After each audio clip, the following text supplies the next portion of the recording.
Esimene peatükk. No nii, jumal, olen kohal. Vaprus on minuti võrra edasi lükatud hirm, on öelnud George Patton. Olles üliväsinud ja nii puhas, kui ühel inimesel on üldse võimalik ämbritäie külma veega end puhtaks saada, harutasin oma moskiitovõrgu lahti, laotasin selle oma voodi kohale, toppisin võrgu otsad madratsi alla ja ronisin asemele. Ümberringi oli kott pime, kuid mu pilk rändas siiski üles, sinna, kust kostis moskiitode pininat. Veidi aja pärast asendus nende tillukaste tiibade meeletu vingumine hoopis teistsuguse heliga. Tam, tam, tam, tam. Ma kuulatasin. Tam, tam, tam, tam. Vootoo trummid. Nende kõmin kaikus mul kõrvus ja mu süda hakkas taguma trummilöökidega samas rütmis. Võitlesin end moskiitovõrgu alt välja ja lukustasin magamistoa ukse. Haarasin oma piibli ja väikese taskulambi ning hakkasin oma voodi üle kaitset palvetama. Palvetasin kõige pärast, rahustades samas oma pekslevat südant. Selline oli minu esimese päeva lõpp Haitil Cressieri linna elanikuna. 2011. aasta 9. jaanuari hommikul Port-au-Prince'i lennujaama saabudes teadsin vaid 2 asja. Oma autojuhi nime ja aadressi, kuhu pidin elama asuma. Autojuht oli viisakas kohalik meesterahvas, kes juhatus mu oma päevi näinud Nissan Patroli juurde. Jälgisin teda hinge kinni pidades, kuni ta mu kotid autokasti viskas, need presendiga kattis ja pealt köitega kinnitas. Suutsin vaevu hingata. Mida ma siin teen? Ketras mu peas lõputu refräänina. Minu uus kodu asus kõigest 20 miili kaugusel lennujaamast, kuid mul polnud aimugi, kui kaua sinna sõit aega võiks võtta. Sõidu ajal nägin aknast trobikondade viisi telke, prügihunnikuid ja kõikjal valitsevat kaost. Niiske õhk kleepus nahale ja läbi lahtise autoakna tulvas sisse kanalisatsioonilehka. Olin varem Haitit külastanud 2 korral, kuid seekord tundus kõik märksa hullem. Mootorrataste, kaubikute, sõiduautode ja laste vahel põigeldes tundsin, kuidas mu ülahuulele hakkas kogunema väike higine rant. Teekond ise kulges vaikides, kui mitte arvestada 1000 silmi, mis möödumisel minu poole kisendasid. 2 tundi hiljem peatusime suure kõvera musta traatvärava ees. Vaatasin oma autojuhi poole ja naeratasin arglikult. Tema vaatas omakorda minu poole, kulm kipras ja suu kuidagi pinges. Kas ta muretseb millegi pärast? Mees ulatas mulle mu kotid. Tänasin teda, tasusin Ameerika dollarites ja keerasin ringi. Äkki kuulsin, kuidas ta mulle selja tagant tasakesi oma pehme aktsendiga ütles. Helistage mulle, kui soovite tagasi lennujaama sõita. Ta ulatas mulle oma visiitkaardi. Seal oli kirjas Molière, erataksojuht. Võtsin kaardi vastu ja üritasin naeratada, ilmselt mitte eriti õnnestunult. Seisin värava ees. Ma ei suuda uskuda, et olengi lõpuks siin. Kuigi ma polnud just paljudes asjades päris kindel, siis selles olin ma ometi täiesti veendunud, et Jumal oli kutsunud mind kolima Port-au-Prince'i äärelinna Cressieresse, mida olin külastanud kõigest 5 kuud varem. Tutvusin tookord ühe haitilasest sõbra Bernardiga, kes oli mulle kohalikuks tõlgiks. Bernard otsis mulle rentimiseks elamispinda päris mitu kuud, kuid sobivat maja oli raske leida, sest aasta varem, 12. jaanuaril 2010 oli enamus Cressieri hooneid ulatusliku maavärina käigus maatasu varisenud. Suur osa tervest riigist oli hävinenud. Epitsenter oli asunud veidi maad edasi, minust läänes. Maavärinad tugevuseks mõõdeti Richteri skaalal 7 palli. See polnud küll nii tugev, kui mõnes teises kohas on olnud, kuid Haiti värin oli toimunud pinnakihis. Kehvade ehitusoskuste ja paljude teiste probleemide sõttu suri rohkem kui 250 000 inimest ning 1,5 miljonit ellujäänud pidi ümber asuma. Peaaegu iga haitilane oli kaotanud mõne pereliikme või sõbra, kuigi enamik surnukehi oli ära viidud, olid purunenud majad endiselt alles. Kurvad hallid rusuhunnikud. 90% rusudest ootas alles äravedamist ja umbes 800 000 inimest elas 1000 telklaagreis ümber pealinna. Bernard saatis mulle e-kirju rendipinna tulutuist otsinguist. ei õnnestunud midagi leida. Vabandust. Viimaks ta helistas ja ütles sügava murega. Tulen just viimasest kohast, mida ma Gressierist tean, ütles ta. Kahjuks ei midagi. Ma ei mõistnud, ütlesin talle aeglaselt. Tean kindlalt, et Jumal tahab mind Gressierisse. Mõtlesin unenägudes nähtud puule ja südame kutsele. Aga võib-olla sa leiad midagi kõrvallinnas.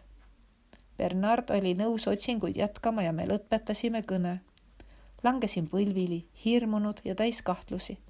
Olin 24-aastane, just loobunud oma töökohast ja maha müünud peaaegu kogu oma vara.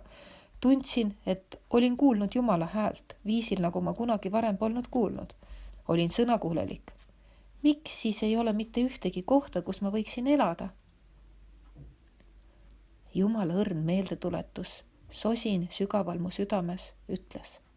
Usalda. Kõigest üks sõna. Usalda.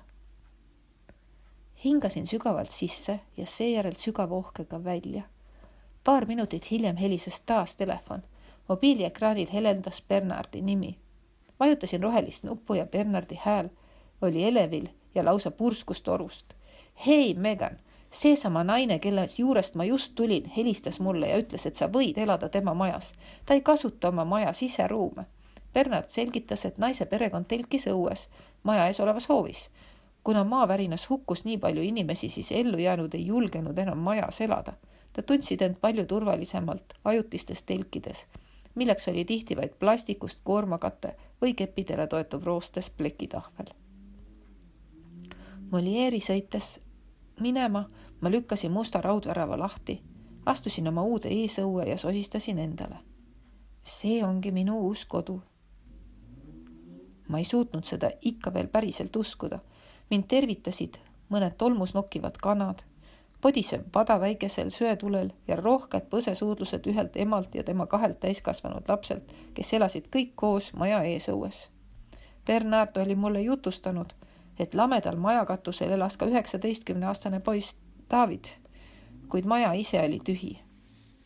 Enne mu saabumist oli telgis elav pere Bernardilt uurinud, kas nad peaksid lahkuma, kuid mina ütlesin, et minu poolest nad võivad jääda, ma ei tahtnud, et neil poleks kohta, kus elada ja olla.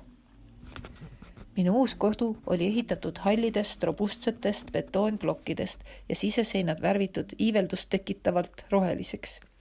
Perekond juhatas mind raskest metalluksest sisse ja andis mulle vigases inglise keeles ning rohkete žestide abil juhiseid. Panin kotid magamistoa põrandale ja nad viipasid, et ma tuleksin vannituppa. Järgnesin neile ja vajutasin harjumusest lülitit. Ei midagi. Mu uued sõbrad itsitasid. Selge. Elektrit pole. Üks naistest, kelle nimi oli Sei, viipas käega tühjale värviämbrile, võttis mul käest ja viis mind õue ühe tsisterni juurde, kust sain hakata endale vett toomas käima. Selge. Ei mingit elektrit ja ei mingit jooksvat vett. Naeratasin kergelt. Läheb huvitavaks. Messi. Tänasin neid selle piskuga, mida oskasin Haiti kreoolkeeles öelda. Perekond naeratas ja jättis mu üksinda majaga tutvuma. Kuna hakkas juba hämarduma, siis arvasin, et peaksin ruttu duši all ära käima, enne kui päris pimedaks läheb. Haarasin vannitoast 20-liitrise värviämbri ja läksin välja. Tsisterni kõrval oli väiksem ämber, millel küljest köis. Viskasin ämbrit tsisterni, tõmbasin selle külili ja lasin vett täis joosta. Seejärel vinnasin selle välja ja tühjendasin oma värviämbrisse. Tegin seda seni, kuni mu ämber täis sai. Kes oleks võinud arvata, et vesi nii raske on? Kallihinnaline pesuvesi loksus ämbris, kui ma seda kohmakalt majja tassisin, raskuse tõttu teel mitmeid kordi peatudes. Vannitoast sättisin kaasa võetud taskulambi toenajale püsti, võtsin esimese topsitäie vett ja läigatasin enda peale. Kiljatasin, vesi oli nii külm, et võttis peaaegu hinge kinni. Nüüd saan veel külma vee šokist rabanduse ja keegi leiab mu siit paljalt ja surnult. Värisesin ja naersin ning peale järgmist topsitäit hakkasin valjuhäälselt palvetama. Jumal, aitäh sulle, et sa ei toonud mind Gressieri selleks, et ma siin külma vee šokist maha sureksin. See oli mu esimene paljudest jääkülmadest taskulambi dušidest. Kuna mul oli meeles, kui raske see ämber oli olnud, üritasin hakkama saada võimalikult väheste topsitäitega. Rämpväsinuna kugistasin alla ühe energiapatooni ja jäin piibel rinnal moskiitovõrgu all magama.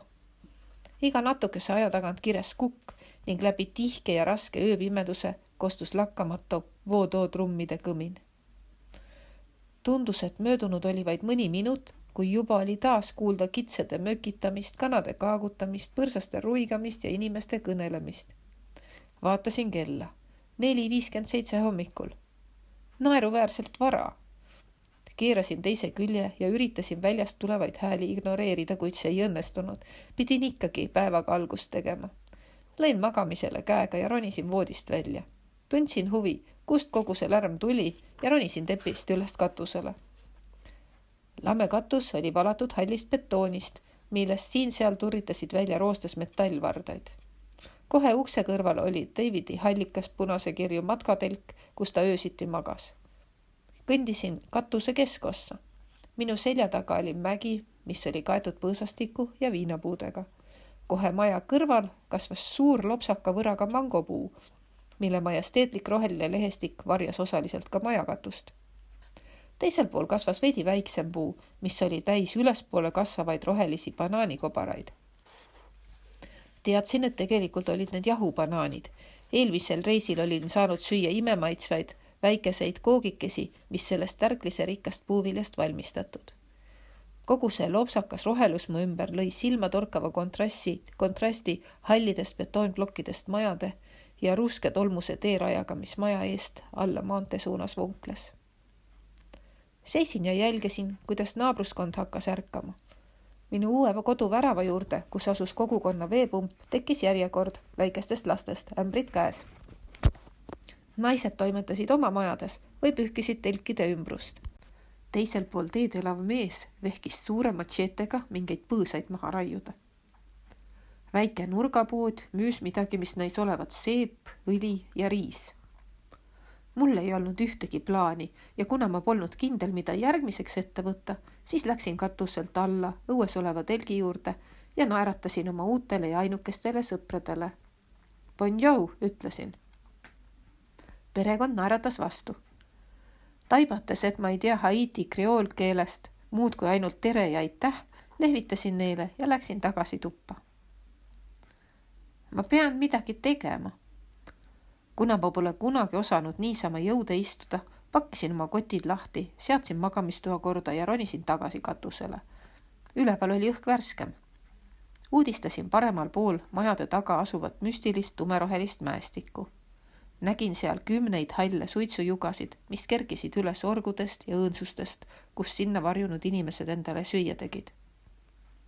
Kas sealt need trummid kostsidki? Mu pilk rändas mööda mäeharju tagasi, kuni peatus selle vastas asuva naabruskonna kohal kõrguva lameda mäe peal. Kas see on Pellevuumägi? Kuulsin krabinat ja vaatasin alla. Kõrvalmaja aias oli pisike tüdruk, kes väikese sööpliidi kõrval kuivatatud ube sorteeris. Naeratasin ja lehvitasin, tüdrukuke lehvitas vastu. Tundsin end rahutuna ja kuna mul polnud midagi teha, läksin trepist alla ja hakkasin palvetama. No nii, Jumal, siin ma siis nüüd olen. Mida ma tegema pean? Täielik vaikus, ei mingit vastust. Hästi, Jumal, aga ma ei saa ju lihtsalt niisama istuda ja igavesti energiapatoonikestest toituda. Ma tean ju, et olen siin kindlal põhjusel. On ju nii?